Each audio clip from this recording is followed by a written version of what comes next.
კვალიფიციურად დაგეგმილი და სწორად წარმართული მკურნალობა ბავშვის ჯანმრთელი მომავლის მთავარი გარანტია. ყოველ ოთხშაბათს დილის არხის პირდაპირ ეთერში თქვენს განკარგულებაში კლინიკა მზიური მედის ექიმები იქნებიან. ყოველ ოთხშაბათს ჯანმრთელი დილა მზიური მედთან ერთად.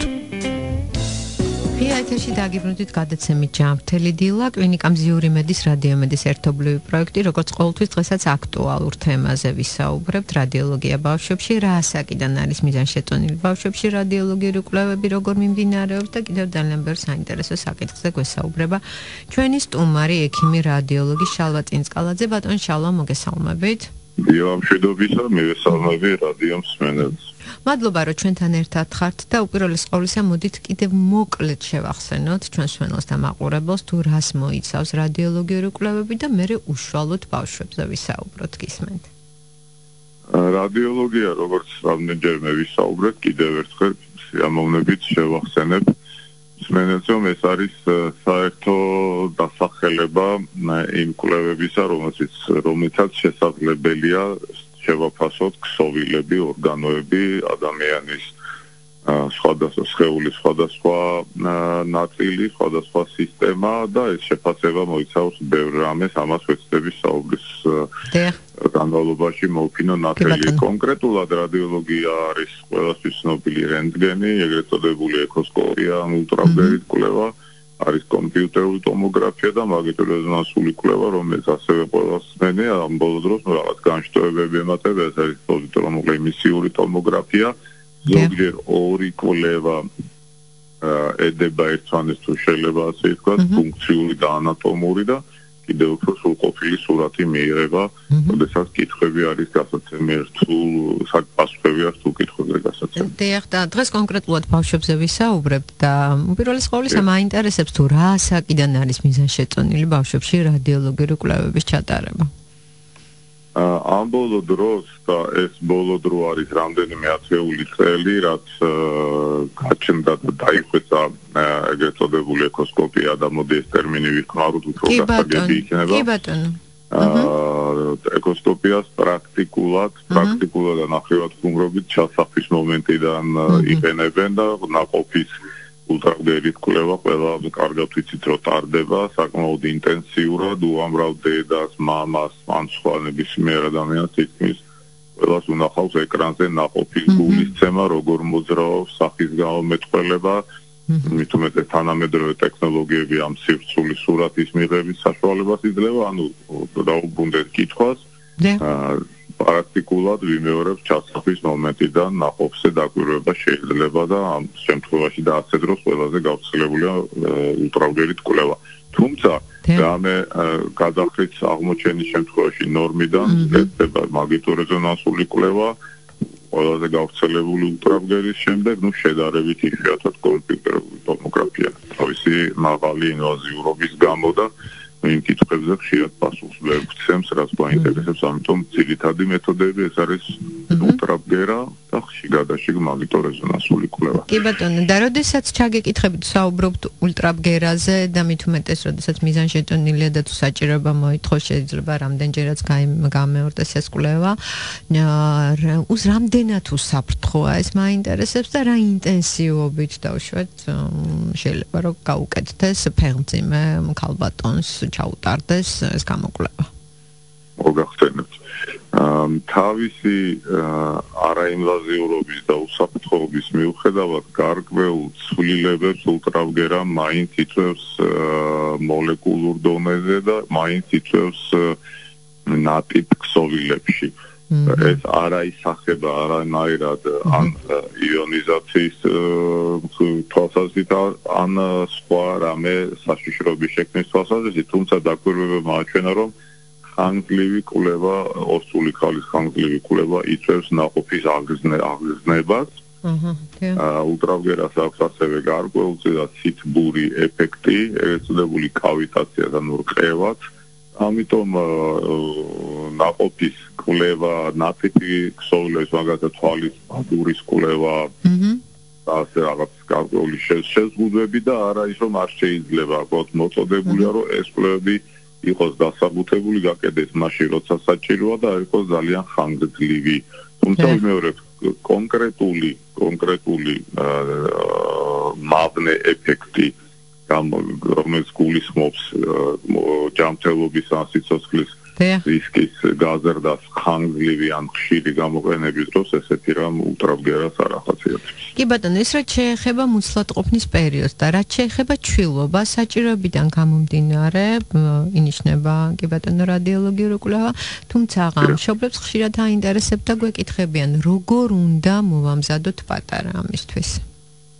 მოგახსენებთ, თუ ორსულობის დროს შემჩნეული იქნა რამე გადახდა ნორმიდან მაშინ რა თქმა უნდა ახალშობილობის პერიოდში გადახდის შესამოწებლად კეთდება ულტრაბგერა ეს შეიძლება იყოს საკვების მომნელებელი სისტემის ან საშარდე სისტემის ან ნერვული სისტემის გარკვეული ანატომური ცვლილებები და მე რა თქმა უნდა კეთდება ეს კვლევები უკვე ქვეყნად მოვლენის შემდეგ. ამასთან არსებობს რუტინული კვლევები, თუმცა სხვადასხვა ქვეყანა სხვადასხვანაირად უდგება მას არის მცირედი განსხვავებები, მაგალითად თავის ტვინის ულტრაბგერით კვლევა ნეიროსონოსკოპია ეგრეთ წოდებული როგორც წესი რუტინულად კეთდება დღენაკლ ბავშვებში და ევროპის ბევრ ქვეყანაში დღენაკლ ბავშვებში და კიდე სხვა ჩვენებების დროს კეთდება ისეთი რუტინულად ასევე მენჯბარდაყის სახსრის ულტრაბგერით კვლევა დისპლაზიის გამოსაკვლევად.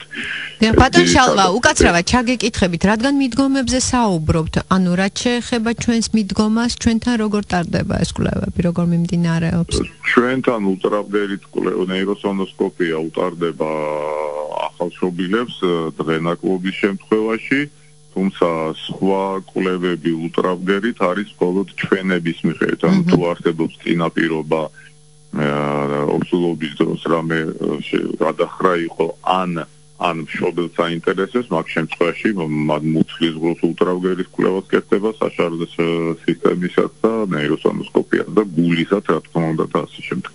კი ბატონო. დიახ და როგორ უნდა მოვამზადოთ? ეს კითხვა მექნება და ხშირად წერენ მშობლები, ბავშვები კვლევისთვის, არა მარტო ჩვილებზეა საუბარი, თუნდაც დაუშვათ ბაღის ასაკის იქნება თუ სკოლის მასწავლებელი.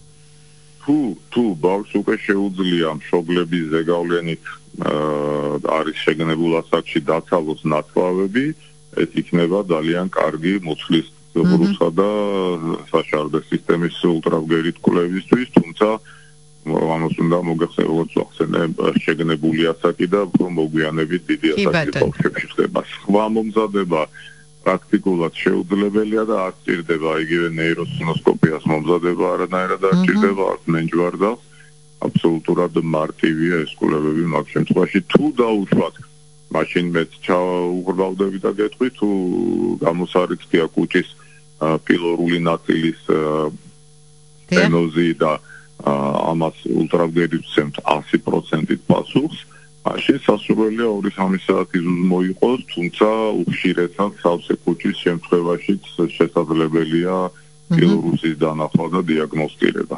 კი ბატონო. იგივე თუ სამაღლეგზების მძიმე თანდაყოლილი პათოლოგია სამაღლეგზების ატრეზია, მაშინ რა თქმა უნდა მინიმუმ 2 საათიანი უზმო პერიოდი უნდა იყოს, რადგან ამ პერიოდში ნაღლის ბუშტი ივსება ღვიძლის მიერ გამომუშავებული ნაღველით და უნდა მივცეთ საშუალება ორგანიზმს ნაღლის ბუშტი თუ არის ის აივსოს რომ მერე დავინახოთ ულტრაბგერეთს. კი ბატონო, საუბრისას თქვენ საშარდე გზები ახსენეთ და ძალიან ხშირად ბავშვები, მით უმეტეს მე მგონი ბიჭებში უფრო გავრცელებულია საშარდე გზების ინფექციები, ხო? აი ამ დროს რადიოლოგი უკაცრავად გოგონებში კი ბატონო და აი ამ დროს რამდენად მნიშვნელოვანია რადიოლოგიური კვლევა და რას სურათს გვანახებს, რას გვეუბნება რადიოლოგია? რადიოლოგია გვეუბნება ჯერ არის თუ არა თირკმელები თავის ადგილზე, ასე ვთქვათ, თირკმელები არის თუ არა ნორმალური, ხომ არ არის ნალისებრი თირკმელი ან შემკრების სისტემის გაურება ან ბევრი სხვა რამ, სადაც ნეფროლოგები და პედიატრები ჩემზე უკეთ გეტყვიან.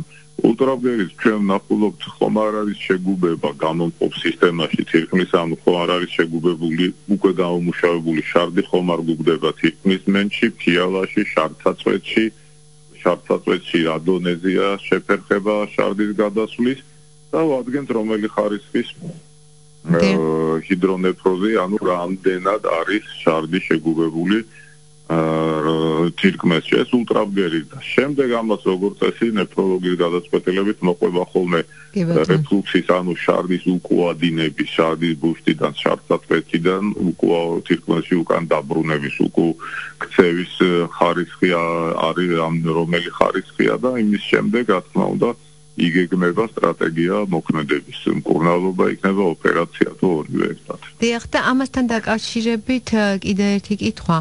ანუ თუ დაუშვათ მოზარდი იქნება თუ ბავშვი აღინიშნება გახშირებული შარდვა ან შარდის შეკავება აუცილებელია თუ არა რადიოლოგთან კონსულტაცია?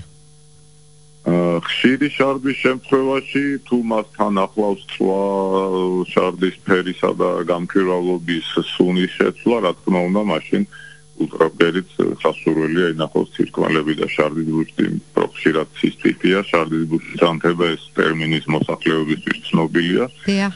თირკმელშივია ხოლმე ზოგჯერ ანთებითი პროცესი, სხვათა შორის სირია საქმეში ბევრჯერ მithქვამს პამპერსის ასაკს უწოდებ პირადად, როდესაც შობლები ვერ ხედავენ შარდს და მხოლოდ შეუძლიათ შეცვლილი სუნი ძალიან ხშირად ინფექციის დროს ეკრანზე ულტრაბგერით კვლევისას იდეალურად ჩანს მღვრიე შარდი და შემდეგ შეიძლება რადიოლოგმა მისცეს რეკომენდაცია მშობელს ან ექიმთან თავის დასკვნაში დაწეროს რომ შარდი არ არის ერთგვაროვანი და ესე ძალიან ხშირად წარადგება ხოლმე როგორც პედიატრს ასევე ბავშვთან მშობელს ხადია. კი ბატონო. და ბატონო შალვა, ჩვენი საუბრის დასასრულს ზოგადად მაინტერესებს, არსებობს თუ არა რაღაც გარკვეული ოქროს წესი, რომელიც რადიოლოგმა უნდა გაითვალისწინოს კვლევის პერიოდში, მithumetes, როდესაც პატარებს ეხება. თუ არის რაღაც აი რამდენიმე ჩამონათვალი? ეს ოქროს წესები პირველი, რაც ყველა ექიმისთვის მართლა ოქროს წესია, რომ არ ავნო პაციენტს და შესაბამისად მის მასზე აიონიზებელი გამოსხივების მქონე კვლევის ჩატარება უნდა იყოს მაქსიმალურად დასაბუთებული, ხანმოკლე და დამზოგველი, რა თქმა უნდა. და დანარჩენი ექიმებს ვისაც უწევთ ბავშვებთან ურთიერთობა, გარკვეულწილად მსახიობობა და ეთიკა და ბევრი სხვა რამ მოგეხსენებათ ეგ ჩემგან ამაზე ხანგრძლივი საუბარი უხერხული იქნება, იმიტომ რომ ბავშვების ფსიქიკა მოგეხსენებათ ძალიან მოწყვლადია, რთულია, დაახლოებით მოფერებით, მიუხედავად იმისა, ეს ძალიან ძნელია ზოგჯერ, გვიწევს მათთან ურთიერთობა. ეს არის ალბათ ოქროს წესი და პლუს, რა თქმა უნდა, სწორად განსაზღვრა ტაქტიკის, იმიტომ რომ ზოგჯერ არის პროცედურები რადიოლოგთან ერთად კეთდება და აუცილებელია ზოგადი ანესთეზიის გამოყენება და არა ბავშვის გაკავება, გულისხმობ ჩარევის დროს და არა კვლევის დროს. თუმცა კვლევის დროსაც, რა თქმა უნდა, ფიზიკურად შეუძლებელია მაგალითად უჩვილებში მაგნიტორეზონანსული ან კომპიუტერული ტომოგრაფიის გაკეთება ანესთეზიის გარეშე, იმიტომ რომ არ ჩერდებიან, მოძრაობენ და რა თქმა უნდა კვლევა პრაქტიკულად არ გაკეთდება. ეს შეიძლება ითქვას იმ ოქროს წესებზე, რომელიც კი ბატონო და სიახლეებზეც თუ არის დავუშვათ ესეთი განსაკუთრებული შედარებით მე უფრო სვენელიც მიხდება ულტრაბგერაზე მაქვს ყველაზე მეტი აქცენტი, იმიტომ რომ ამ სფეროში ვმუშაობ.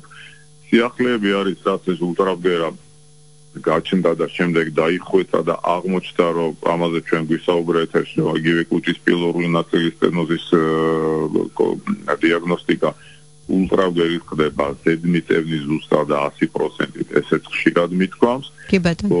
ასევე ულტრაბგერით გადაიწყო მთელმა მსოფლიომ მენჯგარდაღის საფრთხის კვლევა დისპლაზიის არსებობის ან არარსებობის თაობაზე და იგივე ულტრაბგერით იდეალურად ჩანს უკვე შედარებით ის ბავშვებში არის თუ არა ანთება მენჯგარდაღის საფრთხეში და გამონაჟონი არის თუ არა მასში.